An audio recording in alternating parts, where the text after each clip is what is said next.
Hello friends, welcome to Goyla classes. आज men's day के अंदर हम बात करने वाले हैं एक इम्पोर्टेंट क्वेश्चन के बारे में, जो कि कई बार हमें देखने को मिलता है न्यूज़पेपर के अंदर भी। ये जो चीज़ है हर साल देखने को मिलती है। इम्पोर्टेंट चीज़ ये है कि ये जो टॉपिक है ना डिस्कशन का, ये हर साल देखने को मिलता है और न्यूज़पेपर्स में आता है, पॉलिटिशियन डिस्कस करते हैं, लेकिन इसका कोई परमानेंट जो इलाज है या फिर परमानेंट सॉल्यूशन सरकारों के द्वारा जो नहीं किया जाता है। टॉपिक क्या है जो आपका जो इम्पोर्टेंट है वो है कि analyze the whether the monsoon rains play a role in reducing air pollution in Indian cities, states the reason why air pollution has increased in Indian cities post monsoon and winter। क्या आपको ये बात बताना है कि monsoon की बारिश से क्या सच में वायु प्रदूषण है जो वो कम होता है, और ऐसा क्यों देखने को मिलता है कि मॉनसून और सर्दियों के बाद जब विंटर सीजन चला जाता है उसके बाद एकदम से जो पोल्यूशन का लेवल है वो इंक्रीज हो जाता है। उसके बारे में हमें चर्चा करनी है। तो चलिए शुरुआत करते हैं। सबसे पहले बात करते हैं कि किस तरह से जो मॉनसून एयर है वो मॉनसून रेन है जो वो एयर को प्योर करने का या फिर क्लीन करने का काम करती हैं। तो मॉनसून जब आती है उस टाइम पर या फिर उसके बाद आपके जो आसमान है वो बिल्कुल स्मोक फ्री या फिर डस्ट फ्री हो जाते हैं, क्योंकि पानी गिरता है, बारिश होती है, तो बारिश अपने साथ जितने भी पार्टिकल्स होते हैं, डस्ट पार्टिकल्स हैं, उन सबको नीचे ले आती है और सेटल कर देती हैं। Rain can wash out the particle from the air. तो हाँ, ये बात सही है कि मॉनसून के बाद जो आसमान है वो क्लियर स्काई नजर आता है। वैसे भी आपने देखा होगा बारिश के बाद जो चीजें हैं, जो मिट्टी है वो सब बैठ जाती हैं और क्लियर जो स्काई है या फिर विजिबिलिटी थोड़ी ज्यादा हो जाती है। Rain also help in making the dust particle stick to the ground. तो ग्राउंड के साथ बिल्कुल बैठ जाते हैं। For particles that have settled on the ground or this other surface, rain prevent them from being kicked up by the vehicles। कि मान लीजिए आपकी गाड़ियां चल रही हैं, हवाएं चलती हैं या फिर गाड़ियां चलती हैं तो उनसे धूल मिट्टी जो उड़ती हैं उसमें भी रेन काफी हेल्प करती है, क्योंकि जब जमीन गीली रहेगी तो चिपके रहेंगे जो डस्ट पार्टिकल है ना, और इजीली ऊपर नहीं उठ पाएंगे। आपने देखा भी होगा कि कई जो शॉप्स वाले होते हैं वो गर्मियों के अंदर अपनी दुकान के आगे जो पानी है उसका छिड़काव करते हैं ताकि मिट्टी ना उड़े। तो उसी तरह से आपकी जो मॉनसून विंड है वो हेल्प करेगी। तो आप ये सब चीजें अपने आंसर में लिख सकते हैं। Possibility that the gaseous CO2 dissolved in the water, thus once it released into by the air, cars etc. might be washed away by the rain rather than staying in the atmosphere। तो जो ये gases भी निकलती हैं, carbon dioxide निकलती है या फिर अदर जो हार्मफुल गैसेस होती हैं, वो भी आपकी जो रेन के द्वारा जब रेन होती है, बारिश होती है, तो वो सारी जो है इजीली पानी के साथ मिक्स हो जाती हैं और ग्राउंड के अंदर स्टिक हो जाती है, या तो ग्राउंड वाटर के साथ या फिर जो फ्लोइंग वाटर होता है आपका उसके साथ बह जाती हैं। और इसी का अगर एग्जांपल दे तो चाइना जो है आर्टिफिशियल रेनफॉल का यूज करता है अपने वहाँ पे पोल्यूशन, एयर पोल्यूशन को कम करने के लिए। जो सिटीज है जहाँ पे पोल्यूशन ज़्यादा है वहाँ पे आर्टिफिशियल रेन करवाकर जो ये डस्ट पार्टिकल्स है या पोल्यूटेड गैसेज है उनको कम करने का काम करता है।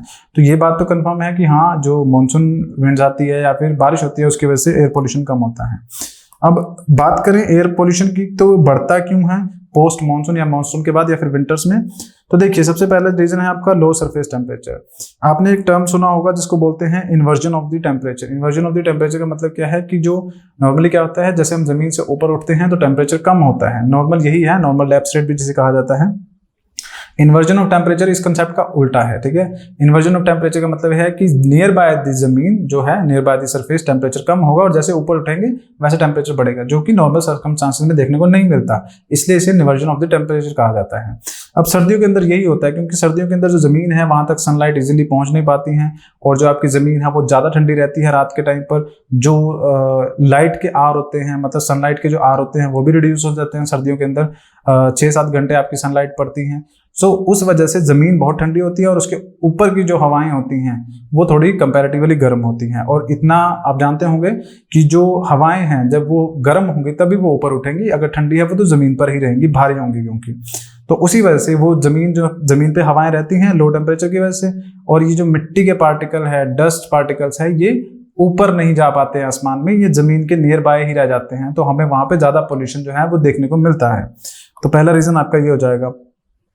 उसके बाद मानसून के बाद की अगर मैं बात करूं तो मानसून के बाद क्या होता है, मानसून आई, उसने मिट्टी के पार्टिकल को बिठा दिया और चली गई, लेकिन उसके बाद क्या है, ड्राई सीजन हमें नजर आता है, तो बारिश नहीं होती है, जिसकी वजह से जो पर्टिकुलेट मैटर है 2.5 और 10 जो है, या फिर कार्बन डाइऑक्साइड, सल्फर डाइऑक्साइड, ये सारे आपको एटमॉस्फेयर के अंदर नजर आती हैं, और उसकी वजह से जो मानसून है वो ज्यादा देखने को मिलता है।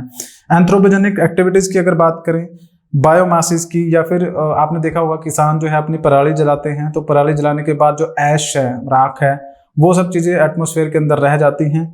और ये टाइम भी वो वाला है जिस टाइम पे आपकी मानसून चली जाती है, उसके बाद की बात है ना, सीजन के बाद, कटाई हो जाने के बाद, उसके बाद देखने को मिलता है हमें। तो उसकी वजह से ये जो बहुत सारा पोल्यूशन है वो हमें देखने को मिलता है आफ्टर द मानसून, ठीक है।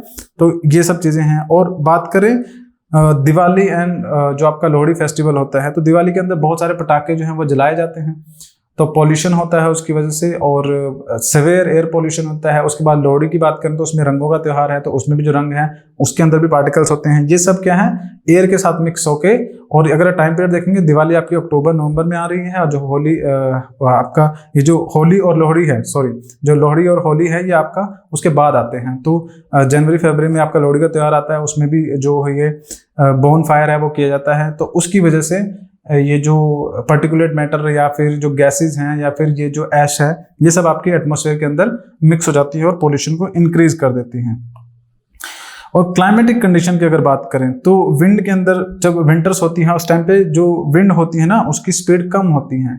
सिंपल सा लॉजिक है और रीजन है कि जब सर्दियां होगी तो लो प्रेशर कम जनरेट होगा, और लो प्रेशर कम जनरेट होगा तो उसकी वजह से जो विंड होगी वो एक जगह से दूसरी जगह मूव नहीं करेगी। उसके साथ साथ ठंड होने की वजह से आपका जो ये विंड है वो भारी होगी, और भारी होने की वजह से वो बड़ी स्विफ्टली एक जगह से दूसरी जगह मूव नहीं करेगी, और उसकी एक्यूमुलेशन एक जगह पे देखने को मिलेगी। अब विंड ब्लो नहीं कर रही है तेजी से, तो उसकी वजह से जो उसके अंदर पार्टिकल है वो भी एक ही जगह पे स्टेबल रहेंगे, तो वो डेफिनेटली एक जगह का जो एयर का क्वालिटी इंडेक्स है उसको गिरा देगी, और जो पॉल्यूशन है उसको इंक्रीज कर देगी। Urbanization, rapid increase of the urbanization है resulted in the reduction of the green space. पेड़ काटे जा रहे हैं, ग्रीन स्पेस जो है उसको कम किया जा रहा है। इंडस्ट्रीज, कंस्ट्रक्शन जो है वो किया जा रहा है। कंस्ट्रक्शन की वजह से आपने देखा होगा कितनी धूल मिट्टी जो है वो हो जाती हैं, तो वो सब चीजें देखने को मिलती हैं। उसकी वजह से आपका हो जाता है एयर पोल्यूशन। और रिसेंटली क्या है, बहुत सारे जो व्हीकल्स हैं वो बढ़ रहे हैं। एक परिवार के अंदर, एक घर के अंदर 4-4, 5 गाड़ियां हैं, तो कोई भी पैदल चलना नहीं चाहता, तो सब गाड़ियों के थ्रू ही जाना चाहते हैं। तो उस वजह से भी जो है ये जो गैसेज है, कार्बन डाइऑक्साइड हो गया, ये सब गैसेज जो है वो ज्यादा रिलीज हो रही है और पोल्यूशन को इंक्रीज कर रही है।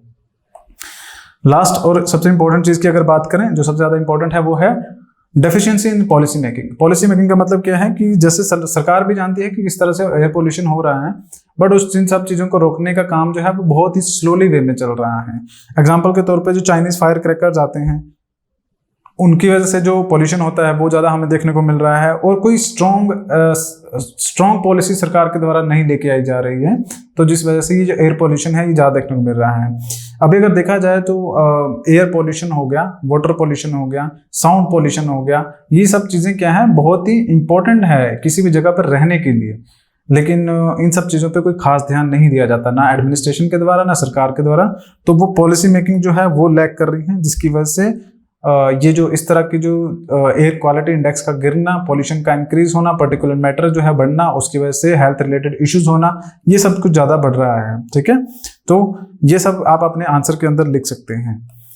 नेक्स्ट अगर बात करें तो गोयला क्लासिक की तरफ से एक जो एनसीईआरटी का फाउंडेशन कोर्स है वो स्टार्ट किया गया है। इस फाउंडेशन कोर्स के अंदर आपको बेसिक एनसीईआरटी से लेकर एडवांस जो बुक्स हैं उनके साथ पढ़ाया जाएगा, और ये काफ़ी ज़्यादा इंपॉर्टेंट रहेगा।